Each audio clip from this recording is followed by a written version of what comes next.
안녕하세요. 다가오는 주일은 이수관 목사님께서 안식일을 맞으시고 2025년 마지막 주일 설교를 해주시기에 오늘 목장 성경 공부는 마태복음을 함께 살펴보도록 하겠습니다. 오늘 본문은 지난번 성경 공부했던 예수님께서 베나산에서 모습이 변하신 이후에 마태복음 17장 14절에서 21절까지의 말씀을 함께 공부하도록 하겠습니다.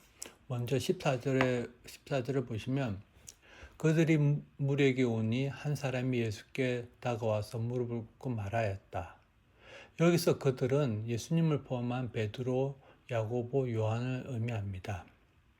이 세 제자들은 베나산에서 예수님의 신성한 영광을 목격하고 예수님과 함께 산에서 내려왔습니다. 이때 한 사람이 예수님께로 다가옵니다. 그는 예수님께 존경과 겸손한 모습으로 무릎을 꿇고 말합니다. 당시 유대 문화에서 무릎을 꿇는다는 것은 경외와 복종을 의미합니다. 이 사람은 예수님의 능력을 알고 또 믿고 있으며 또한 자신의 절박함을 나타내고 있는 듯합니다. 15절에 보시면 주님, 내 아들을 불쌍히 여겨 주십시오. 간질병으로 몹시 고통받고 있습니다. 자주 불 속에 빠지기도 하고 물 속에 빠지기도 합니다. 예수님 앞에 무릎 꿇은 사람이 처음으로 한 말은 주님입니다. 이 사람은 이미 예수님에 대한 자신과의 관계를 알고 주님이라고 부르며 내 아들을 불쌍히 여겨주십시오 라고 말하면서 예수님의 자비를 구하고 있습니다. 한글 성경에서는 이 사람이 아버지인지 어머니인지 잘 구별이 되지 않지만 영어 성경에는 아버지라고 표현되어 있습니다. 이 아버지는 간절병으로 몹시 고통받는 아들을 위해 예수님께 무릎 꿇고 간절히 예수님의 자비를 구하고 있습니다. 본문에서 몹시 고통받고 있는 대상은 이 아들뿐만 아니라 이 아버지 역시 몹시 고통을 받고 있을 것입니다. 그는 아들의 위급한 상태를 묘사하며 자주 불 속에 빠지기도 하고 물 속에 빠지기도 한다라고 말합니다. 이는 생명의 위협까지 이르는 절박함을 보여줍니다.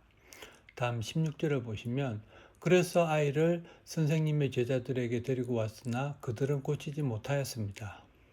이 아버지는 자신의 아픈 아들을 먼저 제자들에게 데리고 왔습니다. 왜냐하면 제자들도 병 고치는 능력이 있다는 것을 들었기 때문입니다. 마태복음 10장 1절에 보시면 예수께서 12제자를 부르셔서 더러운 귀신을 제어하는 권능을 주시고 그들이 더러운 귀신을 쫓아내고 온갖 질병과 온갖 허약함을 고치게 하셨다. 하지만 제자들은 오늘 이 아버지의 아들을 고치지 못했습니다. 예수님의 부재에 베드로, 야고보, 요한이 빠진 상황에서 남은 제자들은 능력을 발휘하지 못했습니다. 그 이유에 대해서 예수님께서 이유에 말씀하십니다. 다음 17절을 보시면 예수께서 말씀하셨다. 믿음이 없고 비뚤어진 세대여, 내가 언제까지 너희와 같이 있어야 하겠느냐? 내가 언제까지 너희에게 참아야 하겠느냐? 아이를 내게 데려오느라. 첫 번째 질문입니다. 예수님께서는 이 세대를 어떻게 정의하고 있습니까? 그리고 예수님께서 아이의 병을 낫게 하시기 전에 두 가지 말씀을 하십니다. 그 두 가지 말씀은 무엇입니까? 예수님께서 그 모인 무리들에게 말씀하십니다. 믿음이 없고 비뚤어진 세대라고 말씀하십니다. 즉 예수님께서 그 세대를 평가하시는데 첫 번째가 믿음이 없고 두 번째가 비뚤어졌다고 말씀하십니다. 믿음이 없다는 것은 하나님의 능력과 언약을 신뢰하지 못한다는 것이고 비뚤어진 세대라는 것은 개역 개정에는 패역한 세대라고 표현되어 있는데 이는 이스라엘 민족이 광야에서 하나님께 신뢰하지 못하여 하나님께 책망받을 때 묘사된 부분과 연결됩니다. 신명기 32장 4절과 5절을 보시면 하나님은 반석하시는 일마다 완전하고 그의 모든 길은 옳곧다. 그는 거짓이 없고 진실하신 하나님이시로다. 어려우시고 곱기만 하시다. 그러나 너희가 하나님께 맞서 악한 짓을 하니 수치스럽게도 너희는 이미 그의 자녀가 아니요 비뚤어지고 뒤틀린 세대이다. 그리고 예수님께서 오늘 본문에서 두 가지 강조하면서 말씀하십니다. 첫 번째가 내가 언제까지 너희와 같이 있어야 하겠느냐. 말씀은 예수님께서는 자신의 시간이 얼마 남지 않으심을 말씀하시면서 그래서 제자들에게 가르칠 시간이 얼마 남지 않음을 말씀하십니다. 즉 예수님께서 늘 함께 있을 수 없으니 제자들이 스스로 믿음 안에서 자라야 함을 강조하십니다. 두 번째 말씀하시는 것은 내가 언제까지 참아야 하겠느냐입니다. 이 말씀은 제자들의 미성숙에 대한 인내를 표현합니다. 이 예수님의 오래 참으심은 제자들의 영적 성숙에 꼭 필요한 것입니다. 이스라엘 백성이 하나님께 반역함에도 불구하고 하나님께서는 자비롭고 용서를 베풀어 주시는 모습과 연결됩니다. 시편 78편 38절을 보시면 그런데도 그는 긍휼이 많으신 하나님이시기에 그들의 죄를 덮어주셔서 그들을 멸하지 아니하시며 그 노하심을 돌이키셔서 참고 또 참으셨다.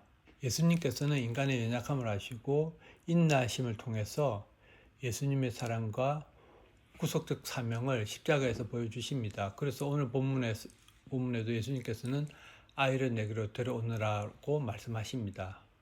인간의 고통에 직접 참여하여 그 아픔을 함께 하시며 치유하심을 통해서 하나님의 나라의 통치와 도래를 말씀하십니다.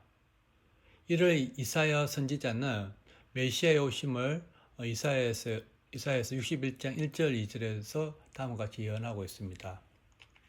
이사야서 61장 1절 2절 주님께서 나에게 기름을 부으시니 주 하나님의 영이 나에게 임하셨다.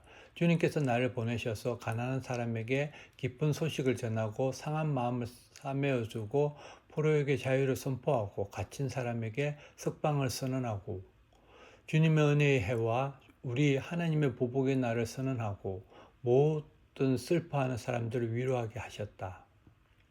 즉 주님의 기름 부음을 받은 자 곧 메시아는 가난한 사람들에게 기쁜 소식, 복음을 전하고 상한 마음을 싸매어주고 포로된 자를 자유케 한다고 말씀하십니다. 예수님께서 누가복음의 이 이사야서 60장의 본문을 인용하면서 다음과 같이 말씀하십니다. 이사야서 누가복음 4장 21절 보시면 예수께서 그들에게 말씀하셨다. 이 성경 말씀이 너희가 듣는 가운데서 오늘 이루어졌다. 그래서 예수님께서는 아이를 데리고 오라고 초대하십니다. 모든 무거운 짐과 고난을 진정으로 회복시키시고 온전한 자유와 회복을 주실 예수 그리스도께로 가져오라는 부르심의 말씀입니다. 다음 18절을 보시면 그리고 예수께서 귀신을 꾸짖으셨다. 그러자 귀신이 아이에게서 나가고 아이는 그 순간에 나았다. 본문에서 예수님께서 귀신을 꾸짖는 모습을 보게 됩니다. 이와 같이 예수님께서는 악한 영에 대해서 꾸짖는 모습은 복음서 전반에서 보입니다. 예를 들어 누가복음 4장 35절에 보시면 예수께서 그를 꾸짖어 말씀하셨다. 입을 닥치고 그 사람에게서 나가라. 그러자 귀신이 그를 사람들 한가운데다가 쓰러뜨려 놓고 그에게서 떠나갔는데 그에게는 상처는 입히지 않았다. 본문에서 악한 영은 즉각적으로 반응을 보입니다. 그러자 귀신이 아이에게서 나가고 아이는 그 순간에 나았다. 앞에서 이사야서 61장에서의 말씀처럼 메시아를 통해서 귀신을 쫓아내고 악이 하나님 통치 아래서 패하는 것을 선포하고 있습니다. 그래서 오늘 본문은 예수 그리스도를 통해서 악한 영에 억압받는 사람들을 해방시키시는 모습을 보게 됩니다. 사도 요한은 이런 예수 그리스도를 통한 궁극적인 회복을 통해서 모든 고통과 아픔이 사라질 것이라고 요한계시록에 기록하고 있습니다. 요한계시록 21장 4절에 보시면 그들의 눈에서 모든 눈물을 닦아주실 것이니 다시는 죽음이 없고 슬픔도 울부짖음도 고통도 없을 것이다. 이전 것들이 다 사라져 버렸기 때문이다. 다음 19절을 보시면 그때 제자들이 따로 예수께 다가와서 물었다. 우리는 어찌하여 귀신을 쫓아내지 못했습니까? 남아있는 제자들 즉 베드로, 야고보, 요한을 제외한 9명의 제자들이 이 아이의 병을 고칠 수가 없었습니다. 그래서 제자들은 조심스럽게 따로 예수님께 다가가서 묻습니다. 여기서 스승과 제자와의 관계 그리고 가르침의 전술을 알 수 있습니다. 스승이신 예수님은 귀신을 넣어서 아이를 고치지만 제자들은 실패했기 때문에 조용히 다가가서 왜 자신들은 귀신을 쫓아내지 못했는지 이유를 묻습니다. 다음 20절을 보시면 예수께서 그들에게 대답하셨다. 너희의 믿음이 적기 때문이다. 내가 진정으로 너희에게 말한다. 너희에게 겨자씨 하나일 만한 믿음이라도 있으면 이 산들어 여기에서 저기로 옮겨가라 하면 그대로 될 것이요 너희가 못할 일이 없을 것이다. 두 번째 질문입니다. 20절에 예수님께서 왜 제자들이 병을 고칠 수 없다고 하십니까? 예수님께서는 분명히 대답하십니다. 제자들이 병을 고칠 수 없었던 이유는 믿음이 적기 때문이라고 말씀하십니다. 그리고 예수님께서 내가 진정으로 너에게 말한다 라고 강조하시면서 말씀을 하십니다. 이와 같이 예수님께서는 가르침의 중요성과 진실성을 강조하기 위해서 이런 표현을 자주 하십니다. 그 강조하신 말씀이 너희에게 겨자씨 하나일 만한 믿음이라도 있으면 이 산들어 여기에서 저기로 옮겨가라 하면 그대로 될 것이다 라고 제자들의 믿음이 적음에 대해서 말씀하십니다. 겨자씨는 그 당시 중동 지방에서 쉽게 볼 수 있었던 것으로 아주 작은 씨앗 중에 하나이지만 힘겨워져서 자라면 풀보다 더 크게 자라서 새까지 그곳에 집을 지을 정도로 자란다고 합니다. 그래서 예수님께서도 하나님 나라를 비유로 설명하실 때 겨자씨를 비유하셨습니다. 마태복음 13장 31절 32절을 보시면 예수께서 또 다른 비유를 들어서 그들에게 말씀하셨다.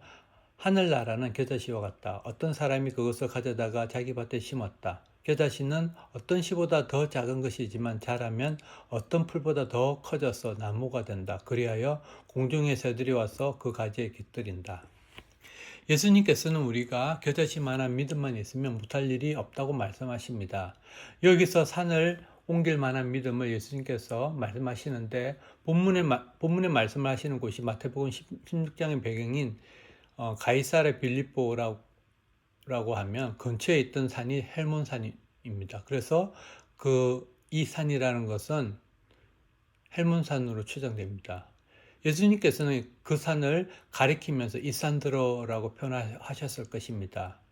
기본적으로 산은 절대로 옮길 수 없는 장애물이나 극복할 수 없는 도전을 상징되지만 믿음이 있으면 그 어려움도 극복할 수 있다고 말씀하십니다. 그래서 사도 바울도 믿음을 이야기할 때 고린도전서 13장 2절에 보시면 산을 옮길 만한 모든 믿음이라고 표현하고 있습니다.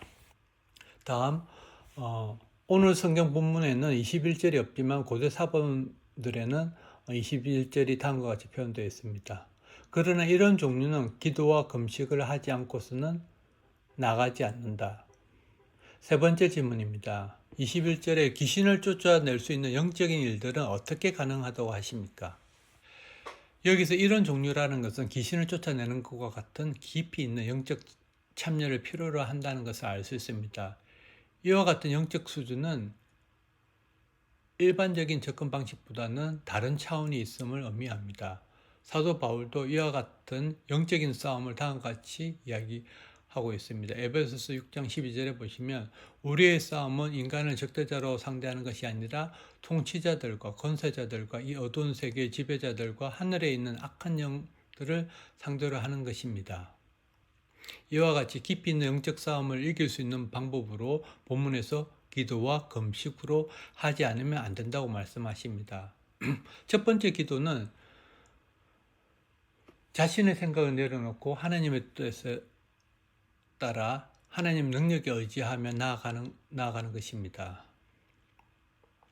예수님의 동생인 사도 야고보도 기도의 힘에 대해서 다음과 같이 이야기하고 있습니다. 야고보서 5장 15절에서 16절을 보시면 믿음으로 간절히 드리는 기도는 병든 사람을 낫게 할 것이니 주님께서 그를 일으켜 주실 것입니다. 또 그가 죄를 지은 것이 있으면 용서를 받을 것입니다. 그러므로 여러분은 서로 죄를 고백하고 서로를 위하여 기도하십시오. 그러면 여러분은 낫게 될 것입니다. 의인이 간절히 비는 기도는 큰 효력을 냅니다. 두 번째 영적 싸움을 이길 수 있는 방법은 금식입니다. 금식은 자기를 부정하고 온전히 하나님께 집중하여 하나님의 인도하심에 의존하는 방법으로 구약과 신약에서 지속적으로 묘사되고 있습니다. 이 금식을 통해서 하나님의 인도하심과 해중의 회개로 이끌어내어 구원의 역사를 이루게 됨을 보게 됩니다. 이와 같이 기도와 금식은 영적인 민감성을 높이며 하나님의 역사를 구하는 간절한 모습을 보이며 동시에 우리 자신의 무익함과 겸손을 나타내는 것입니다. 오늘 목장 성경부는 예수님께서 베나산에서 내려오신 후 병이 걸린 아들을 고쳐달라는 아버지의 간청에 제자들은 고치지 못하였지만 예수님은 귀신을 꾸짖으시며 아이를 즉시 낫게 하셨습니다. 이에 제자들이 왜 자신들은 귀신을 쫓아내지 못하는지 묻자 예수님께서는 믿음이 적기 때문이라고 말씀하십니다. 믿음은 단순히 확신이 아니라 기도와 금식으로 하나님만 의지하며 성장하는 것임을 예수님께서 강조하십니다. 오늘 본문을 통해서 예수님께서 참된 믿음과 영적 성숙의 길을 제자들에게 그리고 또 우리들에게 말씀하고 계십니다. 오늘 목장 성경문은 여기까지입니다. 하늘 복 많이 받으세요.